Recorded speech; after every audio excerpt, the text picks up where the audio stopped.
નમસ્કાર, આપ જોઈ રહ્યા છો સ્પાર્ક ટુડે ન્યૂઝ. દાહોદ જિલ્લા આરોગ્ય વિભાગમાં વિવિધ શાખામાં ફરજ બજાવતા કર્મચારીઓ પોતાની વિવિધ પડતર માંગણી સંદર્ભે અચોક્કસ મુદ્દતની હડતાલ પર ઉતર્યા.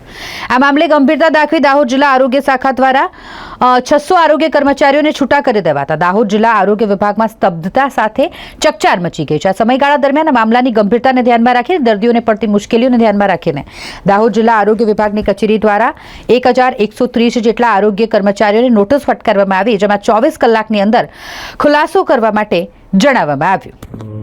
લગભગ 17/3/2025 થી આખા રાજ્યની અંદર NPHW, FHW, NPHS અને FHS એમ વિવિધ 4 કેડરના લોકો પોતાની માંગણીઓને અનુસંધાને અચોક્કસ મુદતની હડતાલ પર ગયેલા હતા.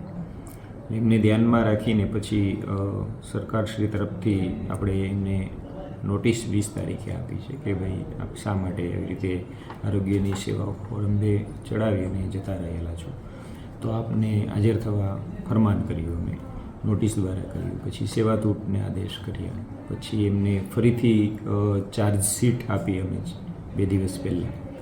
એટલે એવી રીતે સ્ટેપ બાય સ્ટેપ ચાર્જશીટ પણ આપી અને છતાં પણ એ હાજર ન થતા પછી એમાંથી 281 MPHW અને 200 FHWનું સેવા સમાપ્તના હુકમો અમે કાલે કરીએ છીએ.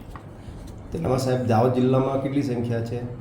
દાહોદ જિલ્લામાં ટોટલ 1130ની છે, એમાંથી 692 લગભગ 20 તારીખે જ આપણે 23 તારીખે એ લોકો ટોટલ હડતાલ પર ગયેલી સંખ્યા 692 હતી અને તેમ ધીમે ધીમે દરરોજ 20, 30, 20, 30 એવી રીતે અલગ અલગ આંકડા જોતા છેલ્લે પછી 481 આપણી પાસે કાલે એવા હતા કે જેને આપણે છૂટા કરવા પડ્યા. તો સાહેબ આના અંદર આપણે જે આ લોકોને હાલ પૂરતા સસ્પેન્ડ કરવામાં આવ્યા છે, તો આગળ એવી કોઈ જોગવાઈ ખરી કે સાહેબ એ લોકો કોઈ સમાધાન થાય તો ફરી નોકરી પર લેવામાં આવે? એ હવે આંદોલન કરનાર કર્મચારી અને એમને નેતા અને સરકારનું જે કંઈ હશે એ સૂચના એ પ્રમાણે આગળ અમે વધશું.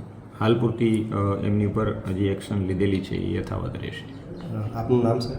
ડૉક્ટર ઉદય ટીલાવત, મુખ્ય જિલ્લા આરોગ્ય અધિકારી દાહોદ.